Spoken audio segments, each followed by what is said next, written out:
NIA probe. So this scale is very big. But the real question is, how we have reached it?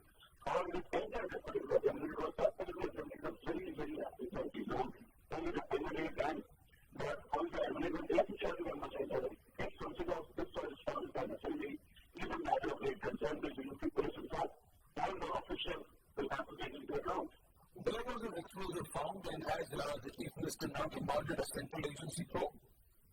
But absolutely, this is actually what I was saying. Yoga International has now demand for an NIA probe. This particular explosive was found on anyone of one of the ones.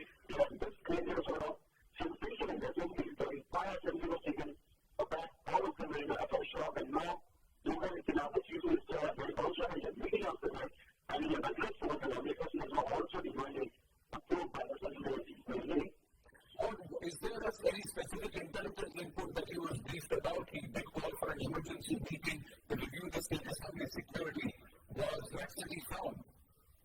But I don't know, there's no such information coming out, but I'm just clear there would be something that we have had that he should come that we can be around for. And telling me this is something that's to matter in investigation, also even investigation progresses, they'll be able to update our viewers with that also. What is the status? Has an official request gone from the Chief Minister to the NIA to probe the matter? And is the entire footage, CCTV footage, etc., that is available around the Uttar Pradesh Assembly being reviewed to see who is the one who planted that explosive? But all of these are just a matter of time because it's not coming out of change. It's just speaking for NIA probe. So all those, including sending our official copies, the official CCTV reports, all that are now just a matter of time, a matter of investigation. And it will progress as we make time progress. So clearly, it's going to come out and join for an NIA probe.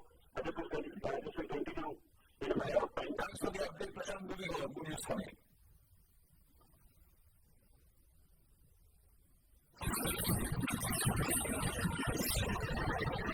And the JDA has literally put the RJD on notice.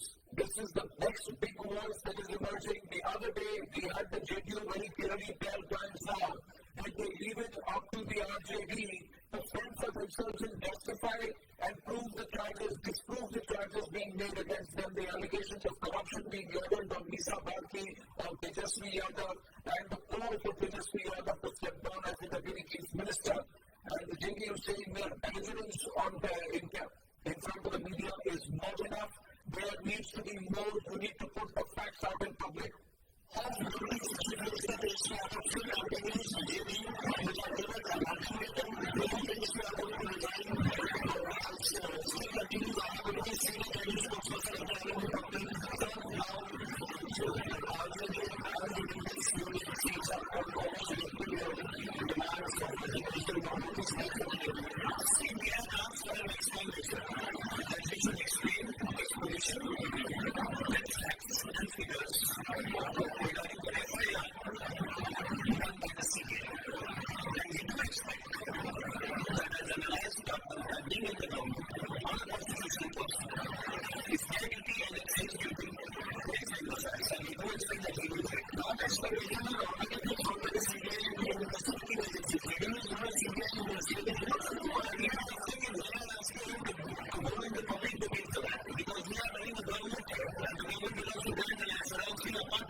of explanation lies in the immediacy of the market and discipline.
This is a very, very strong statement, and this was echoed by Mr. Mohan Verma of the JDU the other day, saying that the burden of proof lies on Tejasvi Yadav. He can go to the public with the facts, not rhetoric or belligerence, but with the facts. That's what the JDU wants to say.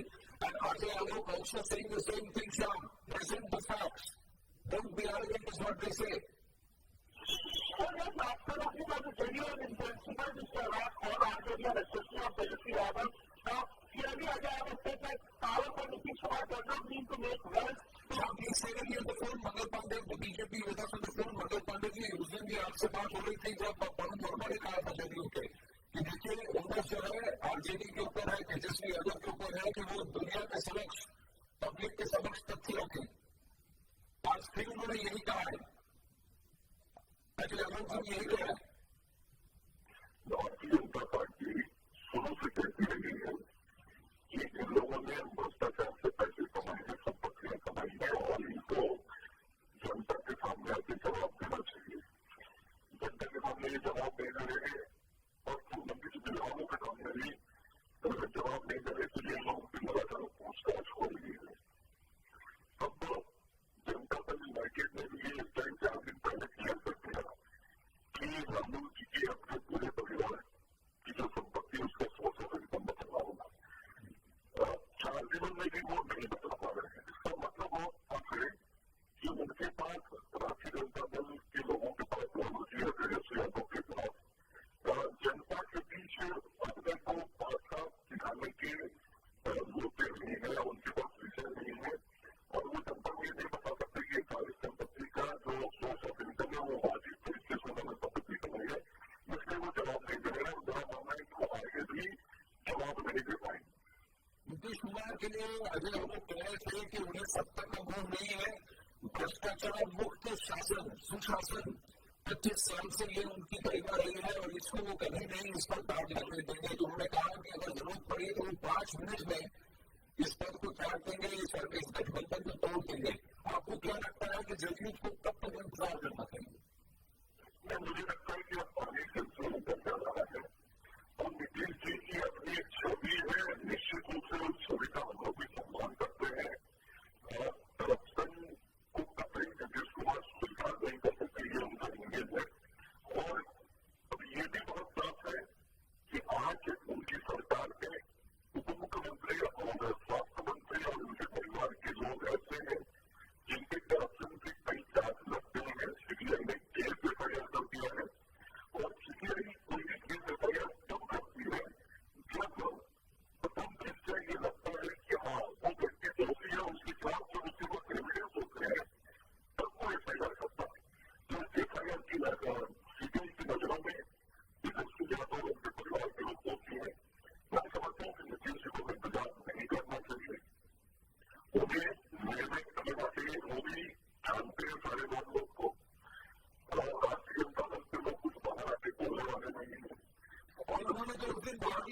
में 81 सीटें हमारे हैं, इसमें सबसे बड़ी party हमारी है, हम जनता के पास चले जाएंगे, अगर कुछ नहीं होता है, हमारे कोई इस्तीफा का तो इस्तीफा की तो इस्तीफा देने की तो बात ही नहीं बनती, ऐसा कह दिया तेजस्वी यादव ने। आपको क्या लगता है? आपको लगता है कि नीतीश जी को अब सुशासन बाबू को अब अपनी चुप्पी तोड़ देनी चाहिए?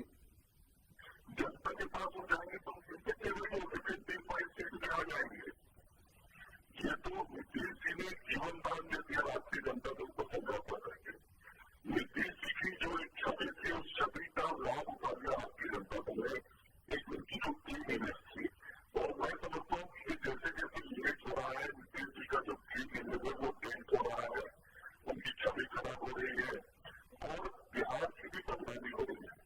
तो बिहार की जनता के हित में, बिहार के भविष्य के हित में नीतीश कुमार जी को बिना विलंब किए हुए तेजस्वी यादव के बारे में।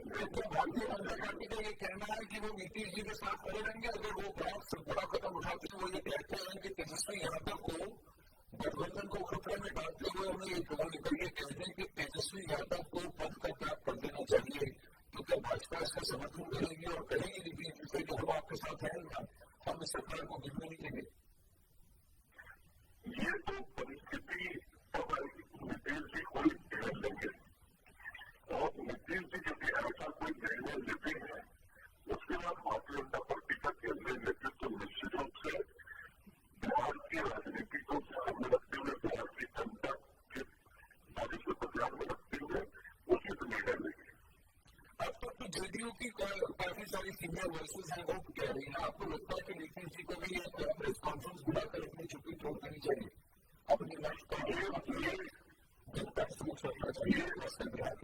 ये मांग तो हम लोग पिछले एक सप्ताह से कर रहे 10 दिनों से कि नीतीश जी को इससे छुट्टी नहीं रखना चाहिए। वो मुख्यमंत्री है, उनके उप मुख्यमंत्री पर एफआईआर किया है। ऐसी हालत में मुख्यमंत्री को बोलना ही चाहिए कि उप मुख्यमंत्री पर जो सीबीआई ने एफआईआर किया है, उस पर उनका क्या रिएक्शन है, उनकी गवर्नमेंट किस तरीके से ले रही है, और आगे आने वाले चुनाव में क्या किस तरीके का हुआ है, उसके बाद वो सरकार चलाएंगे नहीं चलाएंगे। लेकिन इसके ऊपर तो आपको जनता और मीडिया के सामने को स्पष्ट करना ही चाहिए। इसमें विलंब हो रहा है, और जनता दल यूनाइटेड के लोग भी जो मांग कर रहे हैं पिछले 4 दिनों से, उस पर भी आरजेडी के लोगों का रिएक्शन बहुत क्लियर आ गया है।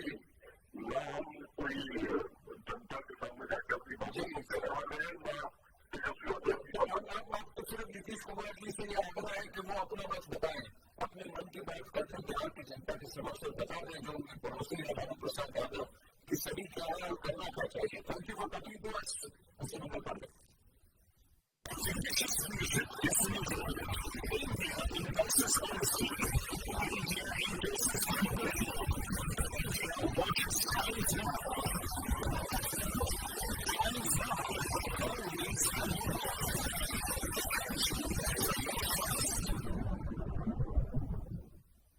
Great also outlines the shocking act of data and the video footage of everything which is being done in the police around the main police area.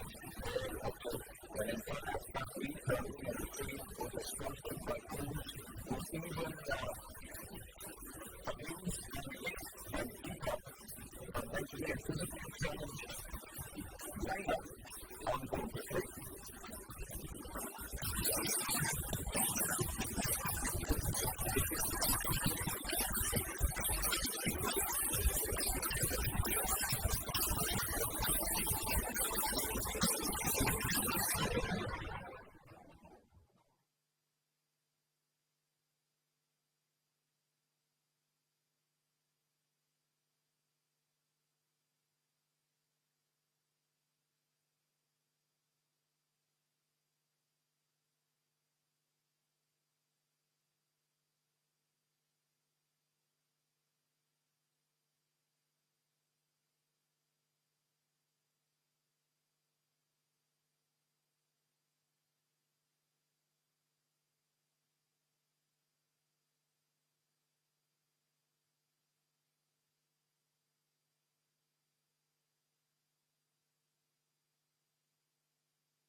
audience survivors to receive ideally help or addressing media personnel were confronted by the media directly and went over the extent of saying that using the survivors' name to matter. Why is it remaining human understanding alone? The safety of you, if you think you are afraid that in this world is important to me, I will not let anything happen to you. Most of us, or all of us, we know it's our duty to see that you go out safely. Everyone here who goes inside will say that it is duty. So it's not about practices. We are not about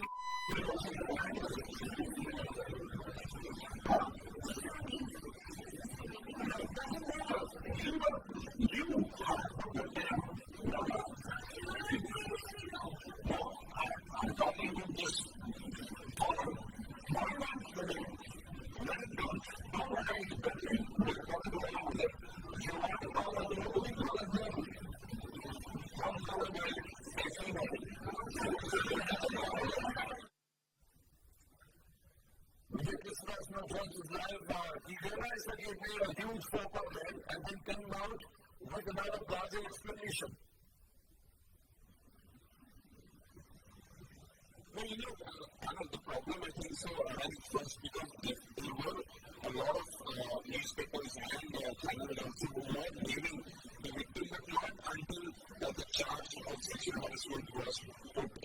So once after that, the charge was put, so obviously the rules very clearly says that you cannot name the victim in public, you cannot name them in any publication or even in any media house for that matter. So that is probably what Kamal did not realize, but I think so once he said it out loud, I think so after that he realized, after the report of Immersive and saying that they're not supposed to take the name of the victim and the fact that nobody in Kerala also is naming the victim, which is why Kamal had to come up with probably an impromptu kind of response to it. But definitely it is not in the rules, definitely not going on. There is a lot of activists also very clearly Kamal right now, I think so what is expected is, an apology from Kamal. Also, apology from making safe. We have Mr. Kumar Muglam with us, with the National Commission for Women. Mr. Kumar Muglam, a National Commission actor in Kerala, named Kusababa, and he was arrested. Police action was taken against him. Shouldn't the same be done with Mr. Kamal also? Why not? Because Mr. Kamal is not from,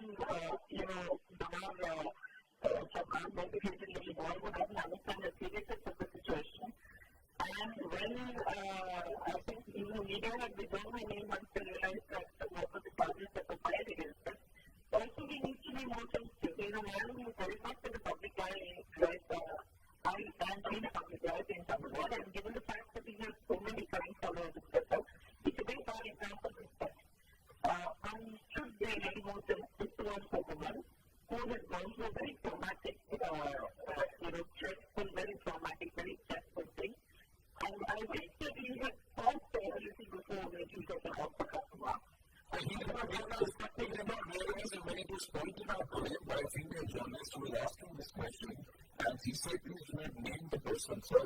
He said, why? And then he realized what had happened. He did apologize. He didn't say it was inadvertent. I shouldn't have done it. I take back my comment. That would have been appreciated, but he was belligerent. He said, go ahead and name them. You guys are named them, so why can't I name them? You see, that's just arrogance. I'm sorry to have to say it so bluntly, but I don't think he should have shown that level of arrogance. He should have definitely shown much more personality. Regardless of who the lady is, you can't just take their name like that. And because somebody else has committed a mistake, it doesn't mean that when he's done something wrong, two wrongs don't make right. Somebody should point that out to him. Especially if people are experiencing at that level of any, career in which anybody is doing. These people should, people like them should exert a little more self-restraint. They don't take, I don't see what's wrong with them saying that, okay, I should not have done it. It doesn't make them a smaller person. Will the incident take cognizance when you issue him a notice and file a complaint now against him? Now that it's come to all of this, unfortunately, what happens sometimes is very rarely reported even to but now it has been reported, yes, we will do something about it. Because there was a complaint that was filed against Aju Gandhi in Canada, another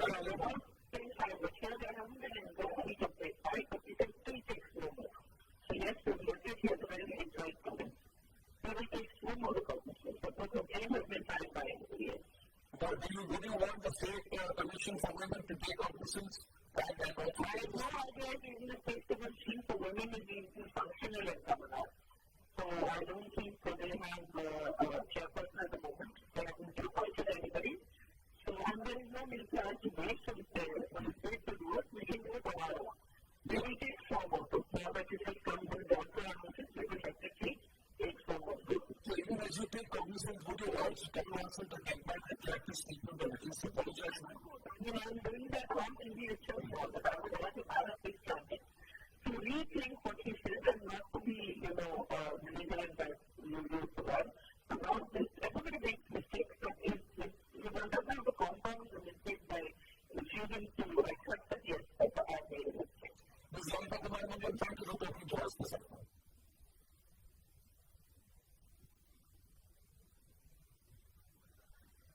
Well, I think we have Ms. Ranjana Kumari also with us on the phone. Ranjana ji, can you hear me?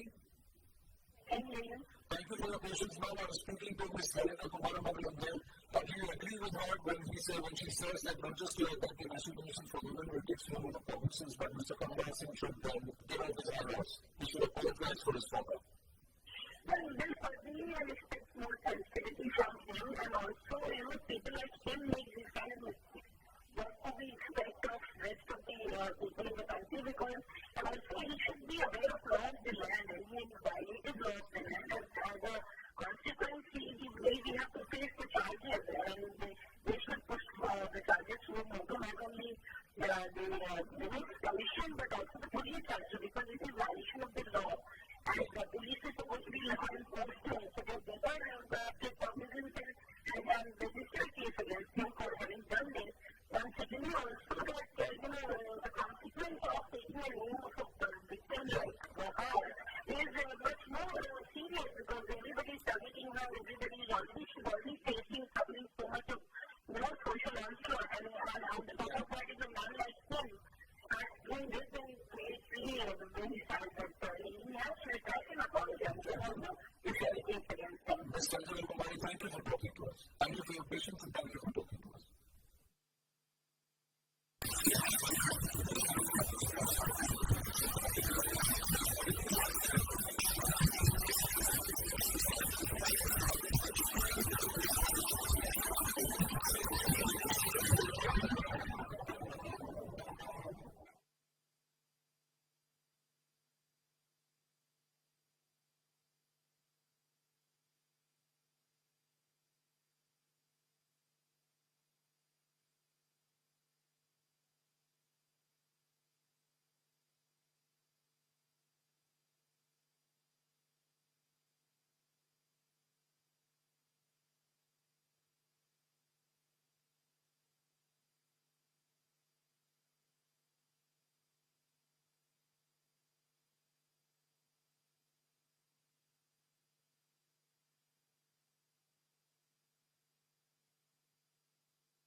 that aspect.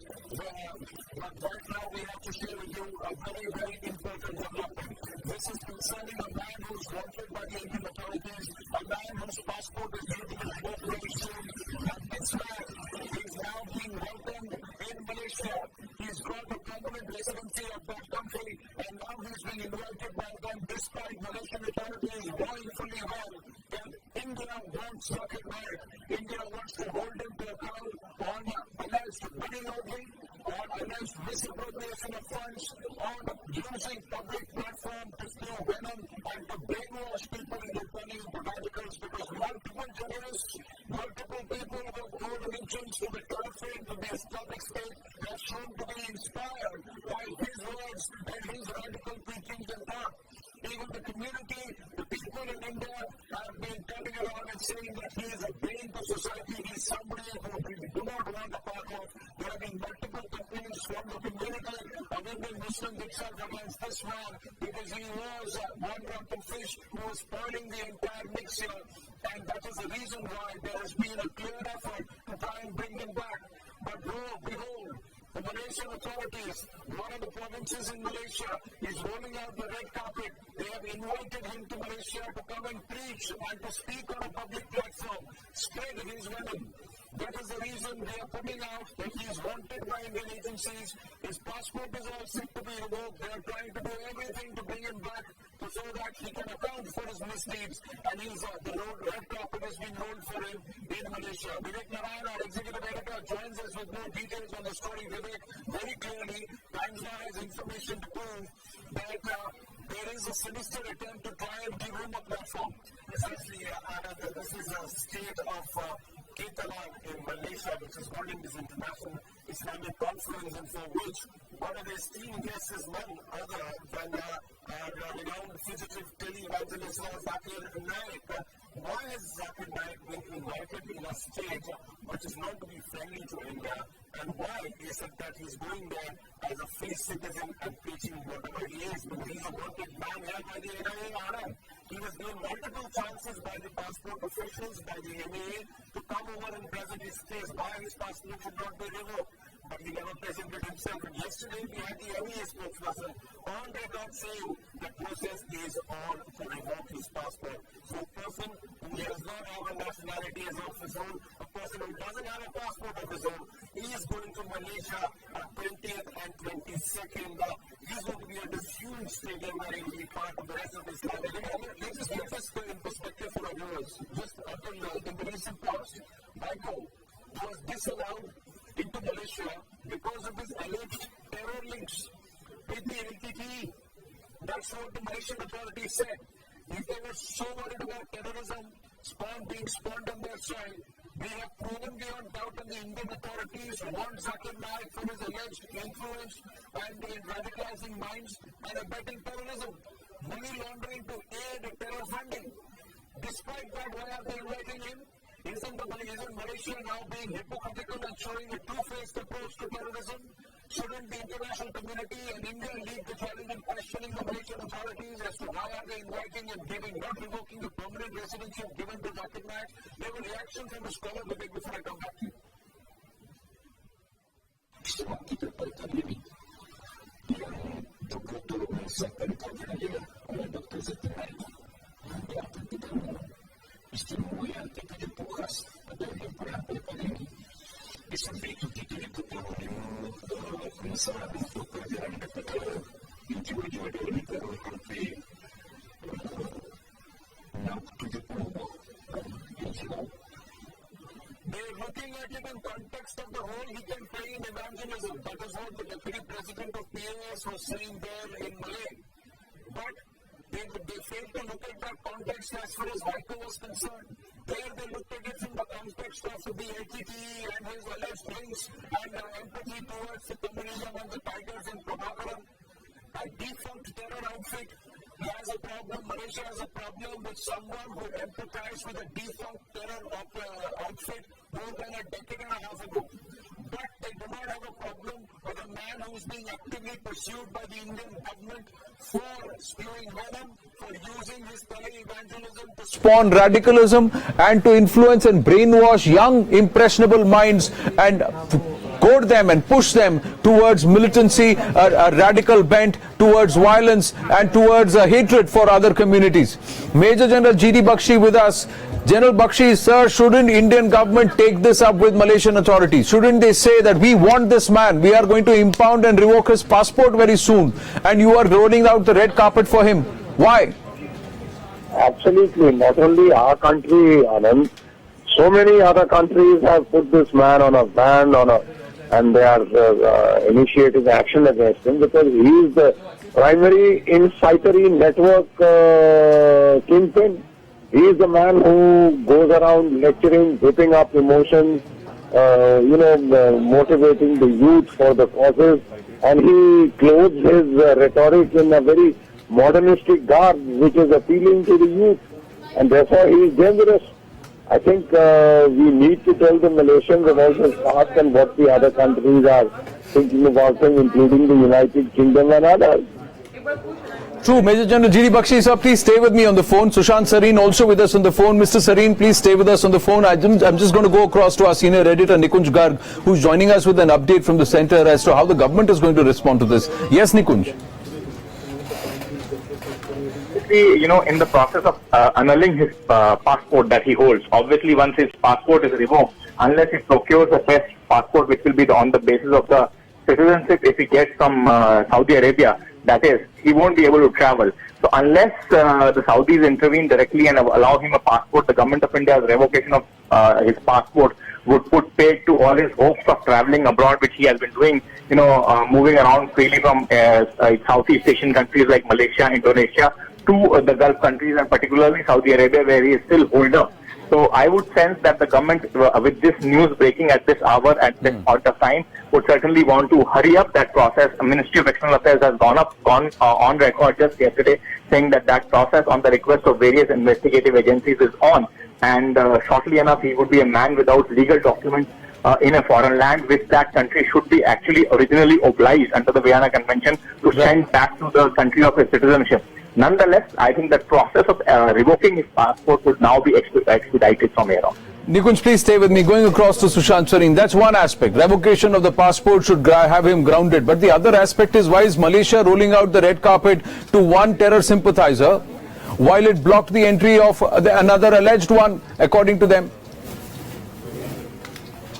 Increasingly, the Islamists have made inroads into Malaysia in a big way. There are parts of Malaysia where the Islamists have a very strong presence. Even the Malay community, Malaysia had a very syncretic form of Islam, but it's increasingly got Wahhabized over the last couple of decades, and consciously so. So I'm not surprised that there would be some Malaysian organization which is inviting dubious guys like this to carry on, with the Wahhabi propaganda. So clearly some action needs to be taken, and to allow people like him, a free run of the place, to give them a pride of place, whether he's called directly to Malaysia or even if you hold some kind of a video conferencing in which he gives a lecture, I think these people need to be shunned.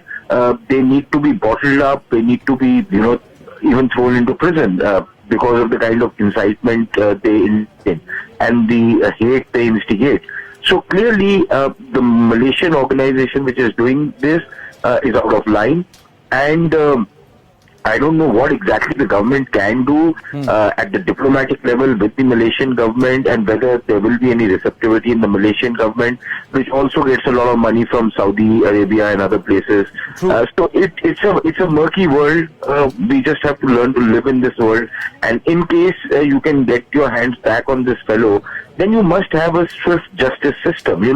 It's not all that you bring a guy into India, then he's in prison for 10 years, where he radicalizes people in the prison, and then ultimately your criminal justice system is so broken that he gets off.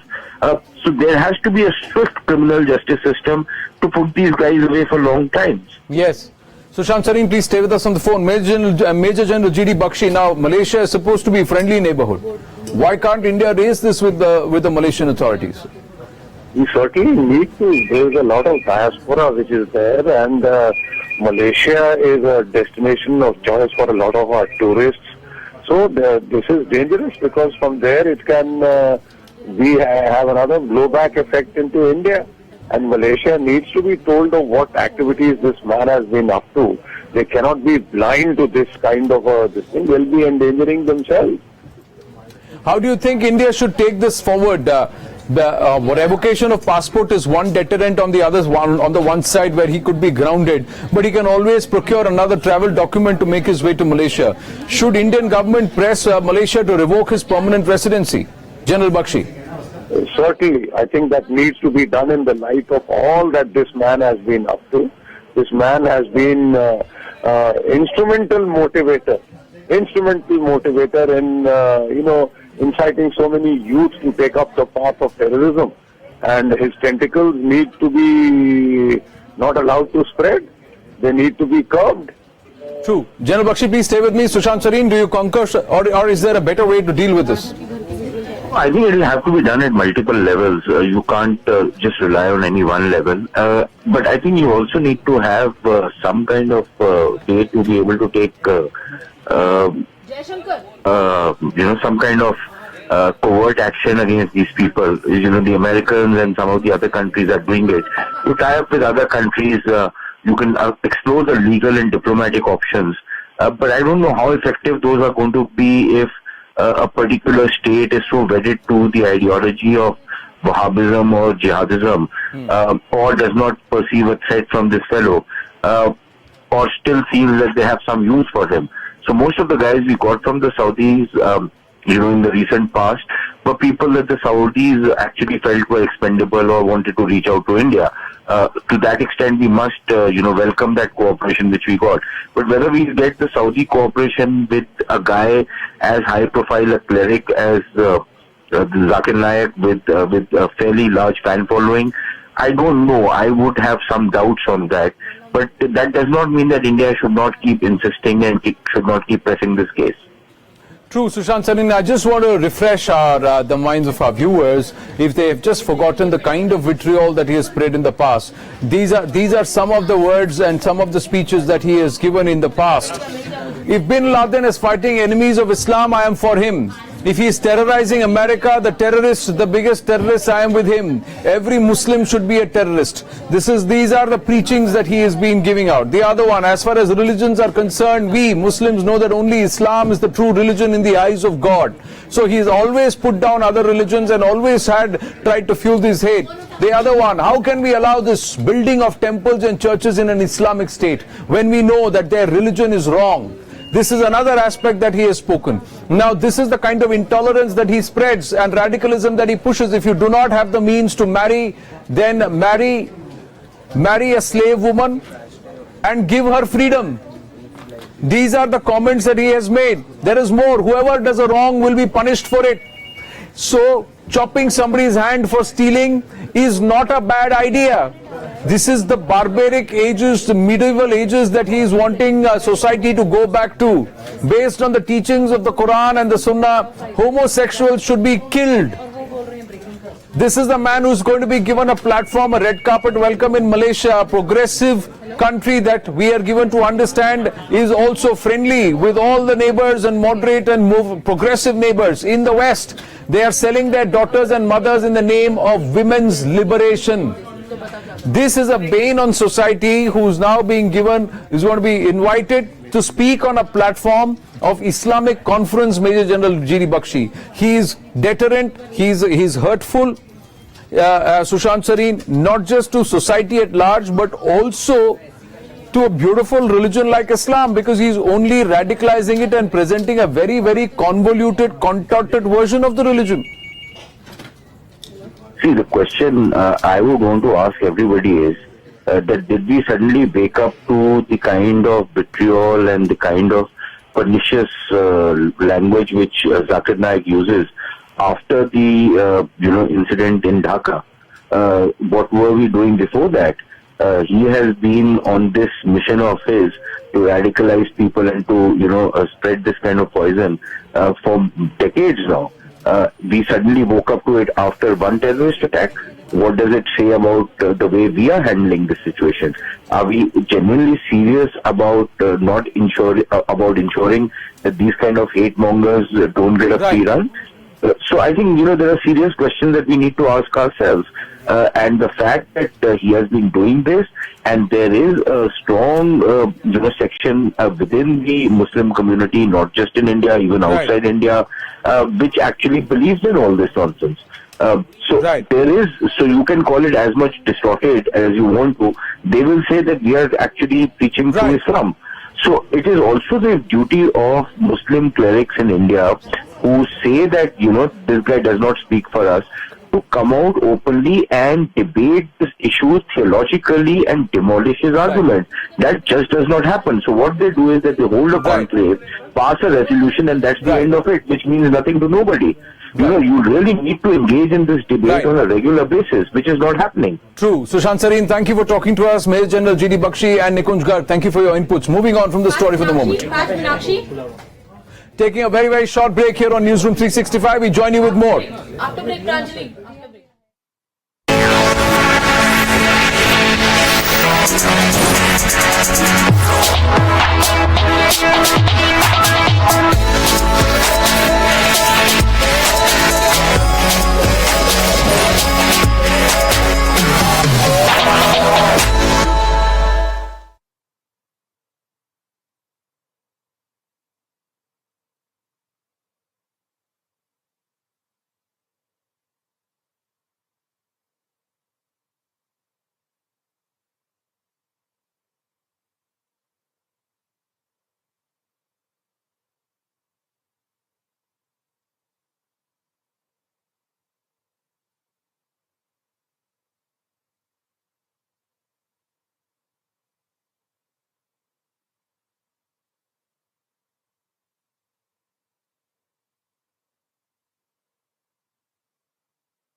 And ahead of the all-party briefing on the Indo-China relations by the MEA and the MHA together, we've given to understand that Foreign Secretary Jaishankar has just concluded a meeting with the Union Home Minister Rajnath Singh.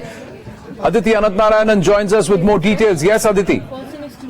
Anand, the meeting at Home Minister Rajnath Singh's residence, in which we saw Sushma Swaraj, External Affairs Minister, Mr. Arun Jaitley, the Defence Minister, NSA Ajit Doval and Foreign Secretary, all of them are present. The meeting has just concluded. Remember that this meeting comes ahead of a very crucial all-party meeting which is slated to take place in the evening. What we're given to understand is that the idea for calling this particular meeting was to get a brief as to what really the government wants to tell the opposition parties, whether it is the situation in China or whether it is the situation in Pakistan. Now that was discussed in detail as to what all should be revealed to the opposition parties, what all should be kept as the government of India's own bilateral stand as far as China is concerned. After this meeting ended, we will be seeing the all-party delegation coming to Home Minister Rajnath Singh's residence at 5 p.m. where all three senior ministers, the Home Minister, the Defence Minister and the External Affairs Minister will be giving an in-depth brief to the opposition parties on China. Right, so you're saying that this was not just the Foreign Secretary Jaishankar, but the Foreign Minister Sushma Swaraj and also the Defence Minister, Acting Defence Minister Mr. Arun Jaitley. They were also present at this meet. Aditi, just getting that clarified from you. Yes, Anand. In fact, not only the ministers, but also BJP party president Amit Shah was present in this meeting. Right. Now, remember that the entire motive for the government and the BJP is to sensitize the opposition parties on these issues, and now the meeting has gotten over. Right. Thanks for the update, Aditi. So the government putting its head together, the think tank, before they meet the opposition, so that what they put out there as an explanation for the India-China standoff and the relations is a cohesive, concerted, planned strategy, unlike what we see from the Congress ranks in the recent past. Thank you for the update, Aditi. Taking a very, very short break on Newsroom 365. News continues.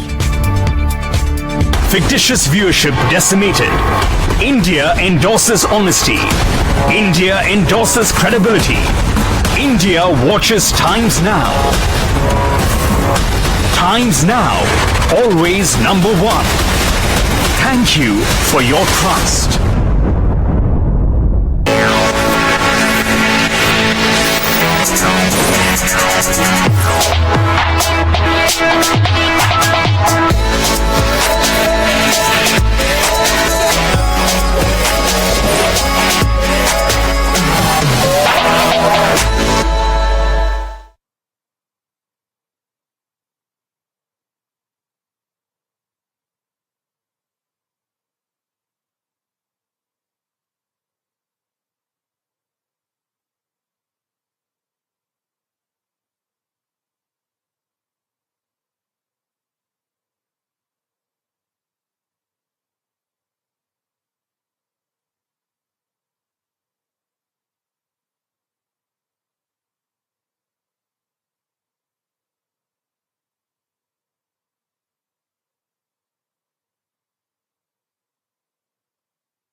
Okay.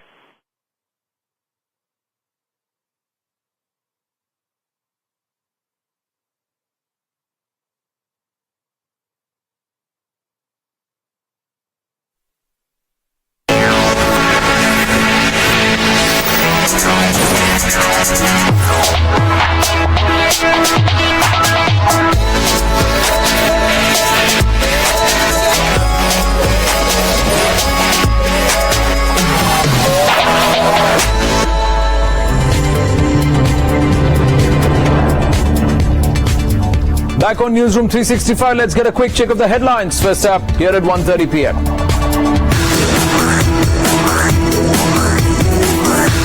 They called him the kingpin, but is the Delhi police letting off TTV Dinakaran, his name omitted in the charge sheet in a stunning U-turn? Amidst tension along the line of control, centre to forge consensus on the India-China standoff, Home Minister and Sushma Swaraj to brief the opposition on the matter.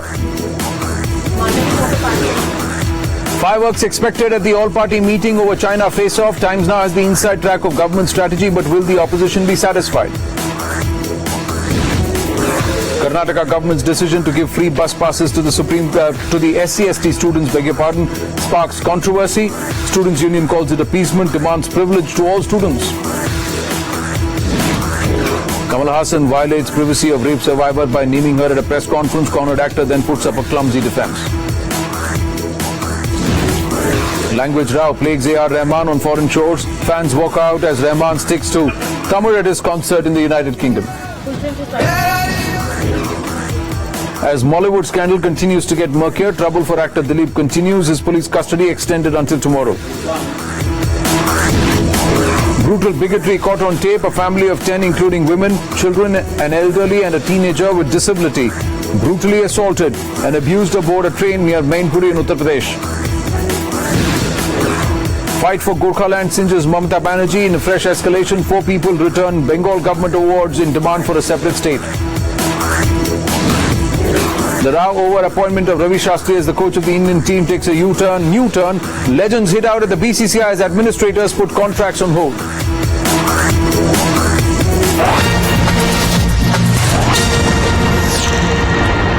And it's a big exclusive coming here on Times Now, a day after questions were raised on the government's absence on the Vijay Mallya case in court. We are given to understand that the Attorney General is likely to appear on the Mallya sentencing hearing, and they are likely to submit that until the extradition process proceedings in the United Kingdom come to a conclusion, Vijay Mallya can't be brought back to India, and that if the Supreme Court wishes to go ahead with the sentencing on contempt charges against Mallya, it may proceed.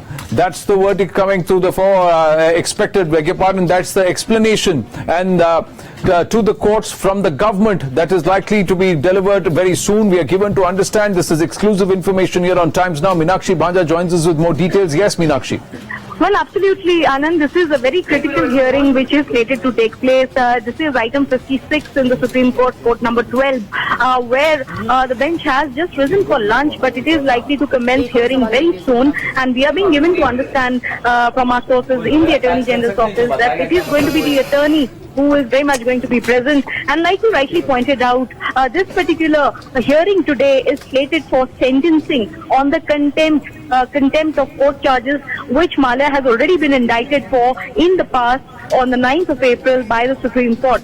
So, in effect, the position of the government is something that is going to come forth, and one is going to get a sense of how the government is viewing all that happening. But at the same time, the bench also needs some amount of and clarity. And therefore, we will see the submission in all likelihood, in all probabilities, where the government will say that till the UK extradition proceedings are completed, till the outcome there is known, Mallya cannot be brought back to India. And if indeed the Apex Court wishes to go ahead with the sentencing, it can.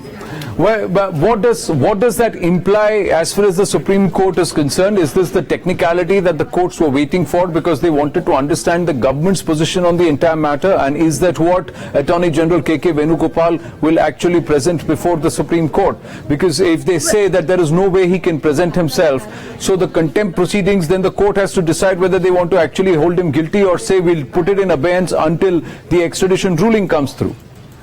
Well, yes, Anand, those were the issues which is why we are seeing such, hearings being slated in such quick succession. And on Monday, there was no government officer, the law officer, to explain the nuances to the Supreme Court. And today, that is not going to be the case. We are being given to understand that the attorney is indeed going to be present to really clarify or simplify for the Supreme Court the stage of proceedings which are pending in various courts across the country and as we speak. Right.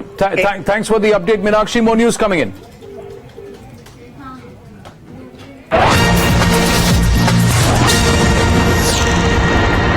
And the Calcutta High Court has directed the centre to deploy additional troops in Darjeeling, where the unrest in the demand for Gorkhaland continues. Tamal Saha will be joining us with more details. Tamal with us on the phone with more. Tamal, 4 more companies of paramilitary forces have been ordered to be deployed in Gorkha, in that entire region that is now being called as Gorkhaland by the Gorkha Janmukti Morcha, in Darjeeling specifically. But how will the state government respond to it?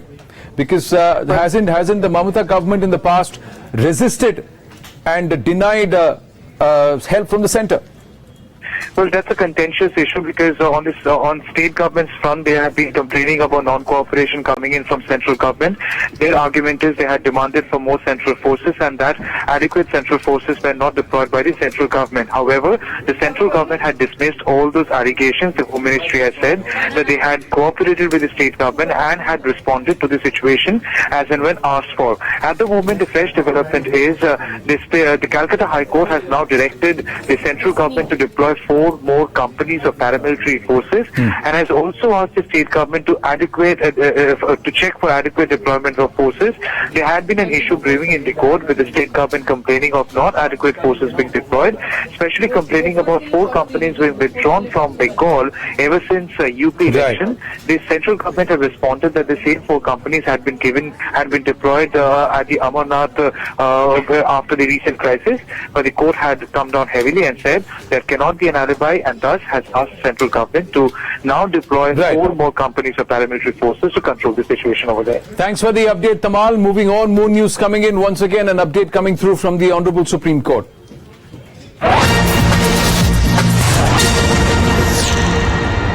And the Supreme Court has refused to stay the NEET medical counselling schedule for the 16th of July, saying that out of 11 lakh students, 6.11 lakh students have already cleared the examination. To try and understand the dynamics of this entire case that's being heard and the observation or the verdict order given by the Honorable Supreme Court, we'll try and get our legal affairs editor Meenakshi Bhanja on the phone line. We are given to understand that no stay on the 16th July NEET counselling will be given. The Supreme Court has refused to stay the NEET counselling event, saying that there are a lot of people out of 11 lakh students. The majority have already cleared the exam, so people have already moved and adapted to the format that is NEET, the new examination system. We'll try and go across to Meenakshi Bhanja for more details in just a bit. The only update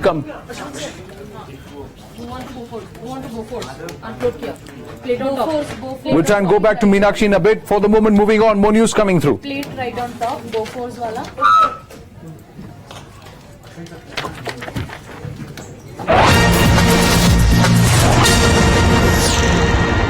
And an update coming through where the CBI will write to the government seeking a nod to restart investigations into the Bofors payoffs and a direction from the Public Accounts Committee, which has been examining pending reports of the Comptroller and Auditor General of India. So the CBI is actually seeking a government nod to restart investigations into the Bofors payoffs. So Bofors issue, the payoff and the entire saga there.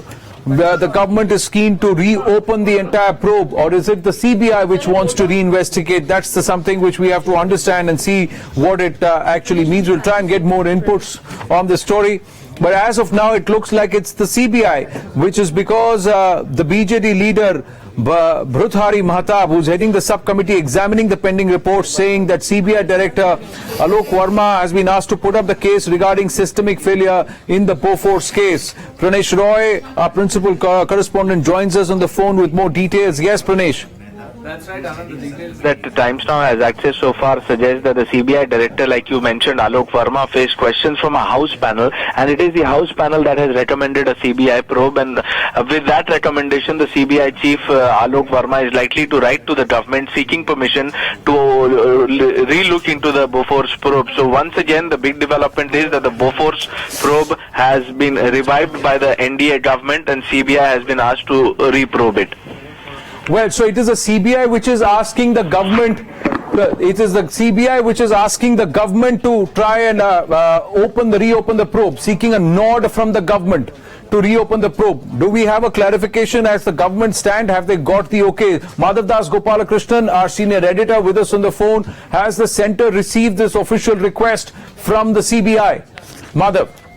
Oh yes, in fact, this formal request, in fact, coming in, but the fact is this, that this will, of course, be an important decision for the government to take. It is, of course, a hugely politically sensitive issue, and, of course, the larger question is, when it comes to such important scams and probes, at a time where important, players as far as the entire matter, whether we're talking about a wing setter, we're talking about, the characters such as Kwatoki, whether we're talking about Kastoki, all of those who really had an important role to play. Several of them not present in the country, many of them even passing away. The big question is really how our criminal justice system is really able to investigate matters of political corruption, and that perhaps is the most important aspect which is underlined as far as this particular letter written by the BJP leader is concerned. One will, of course, have to see what final decision the government takes, but this is, of course, a hugely politically sensitive issue, and one will really have to see what the government really relies on in terms of whether it needs to reopen and reinvestigate this entire matter. Well, thanks for the update, Madhav.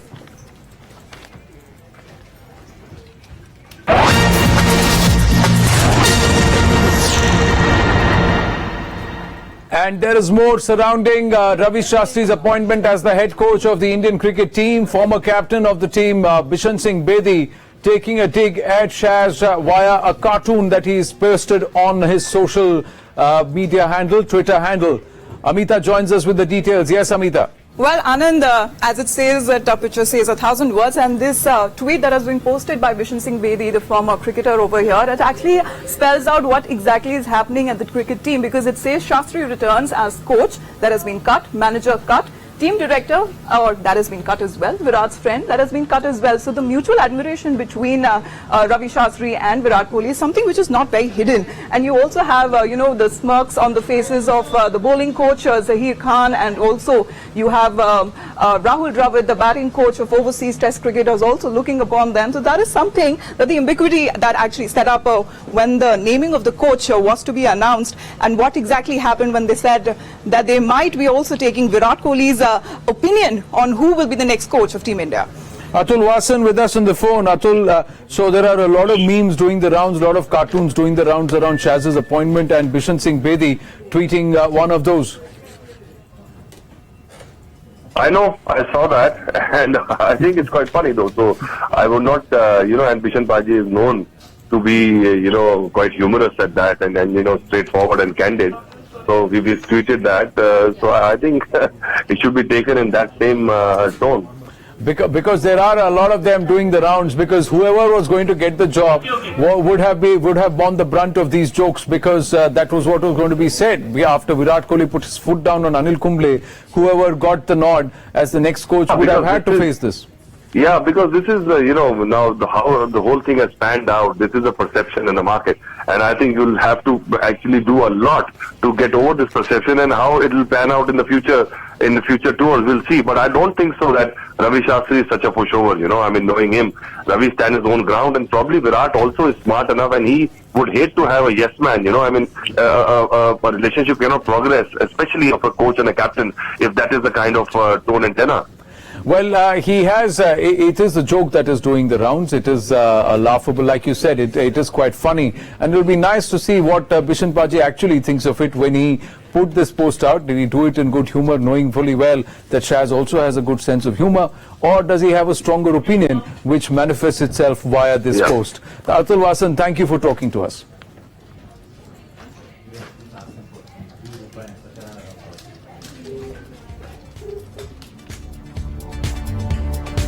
Well, that's quite good imagination and caricature. They're quite funny when you just look at the tweet in isolation. Taking a very, very short break here on Newsroom 365. News continues on the other side. Hurriyat marches for terrorists. Terrorists thank Hurriyat. These individuals will never think it to pay any condolence to those braves who have died fighting terror, but they will land up to bless those who are bleeding India. Salahuddin Hurriyat tango exposed. Visuals are evidence of the Hurriyat's growing links with terrorism, exposed here for the first time on Times Now on May 6th, when we did an investigation into the source of Hurriyat's funds and linked them straight to the ISI in Pakistan. No other option but to ban Hurriyat now. Ban Hurriyat now. Big story on Times Now.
And the stamp paper kingpin Abdul Karim Telgi is the next jailbird to receive VVIP treatment at the Parapanna Agrahara in Bengaluru. Mr. Siddaramaiah, acting Home Minister of the state of Karnataka.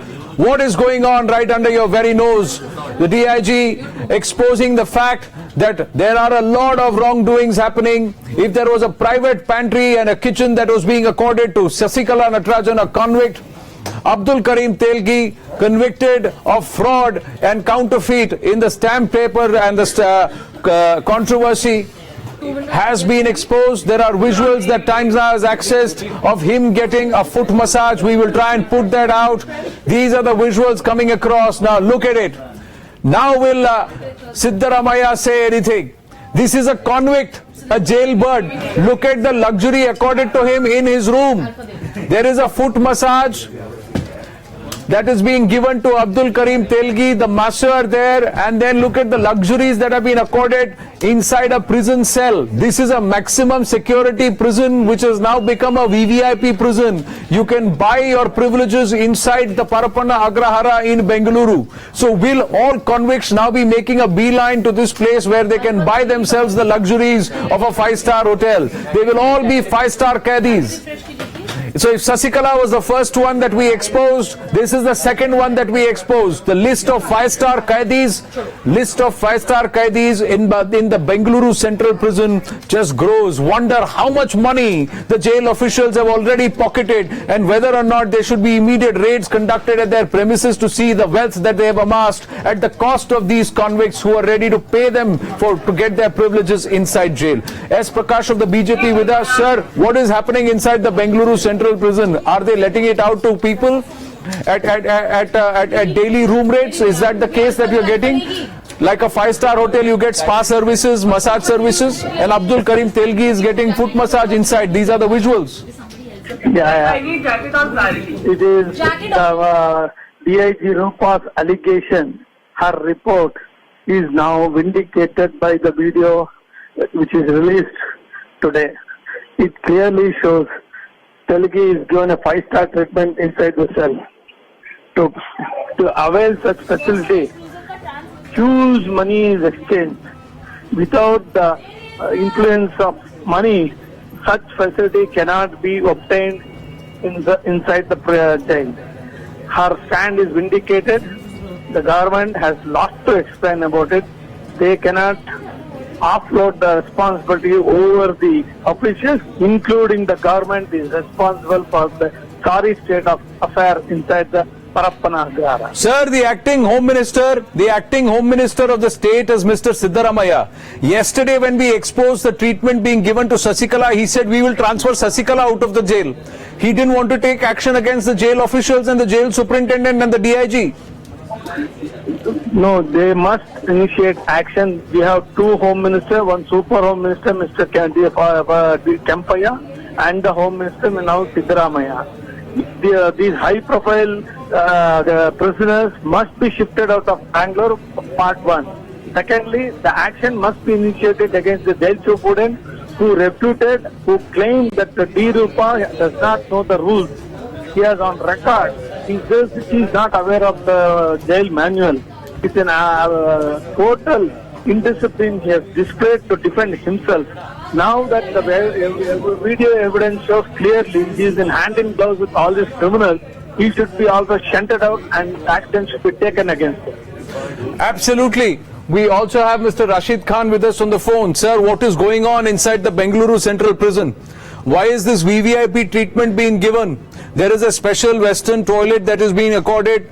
There is a foot massage service, that is a spa service being given. He is a stamp paper counterfeiter fraudster who's serving time inside the jail. And in VVIP situations, this is like a 5-star facility for qaidis inside.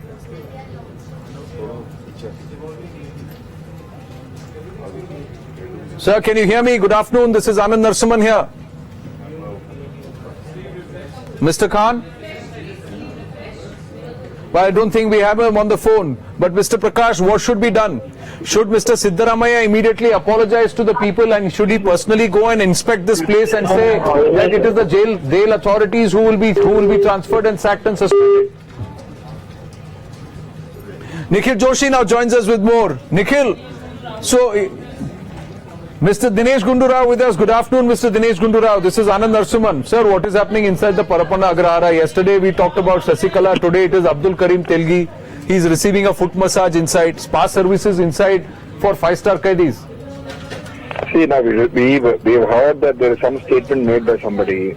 So anyway, with this inquiry going on, I'm sure everything will get checked based upon the report of the DIG and what the DG has to say. So everything will be looked into, because we cannot say that what has happened is unless there's a proper inquiry done. I have visuals today. Yesterday we had letter and we had indications. Today we have visuals, sir. We are playing out visuals that is also being put out in a local channel, in a regional channel called Public TV, and we're putting those pictures out here right now.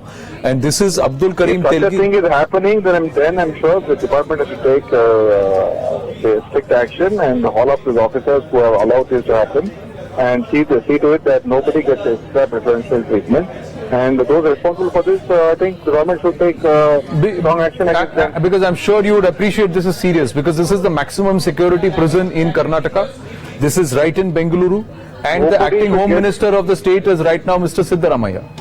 See, nobody should get any preferential treatment. Everybody is equal in the eyes of the law, and whatever is mandated as per the rules of procedure in the prisons or whatever the court says, that has to be followed.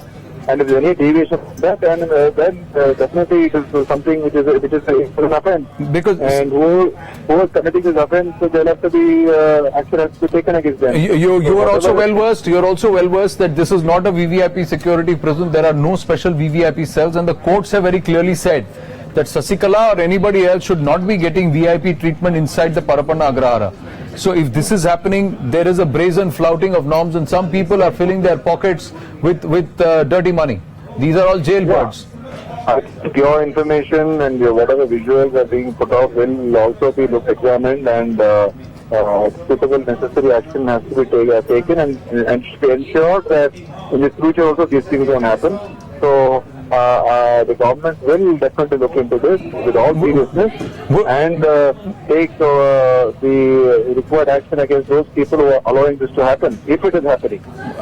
Mr. Siddaramaiah should come out and give a statement, and I think we should all be allowed to go and see what is the current situation inside the Parapanna Agrahara, and how many more other convicts are there, jailbirds are there, who have bought their privileges inside when they shouldn't have been doing it, because then the jail authorities, the responsible people who are all on the take, they should all be dismissed from service immediately, because what they have done is against the rules, flouting all norms, and also violating the Supreme Court directives. Mr. Dinesh Gundu Rao, thank you for talking to us.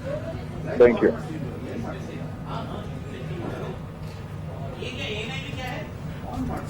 Wonder what's happening. And will Mr. Siddaramaiah come out and speak? He tweeted yesterday. Today he needs to explain to Sasikala and explain about Abdul Karim Telgi right under his very nose in the Bengaluru Central Prison. Winding up Newsroom 365 on that note. To stay with us, news continues on the other side on the afternoon prime time.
while the high-level probe has been ordered by the Chief Minister, this secondary report that will be filed by the DIG will be absolutely essential. How the government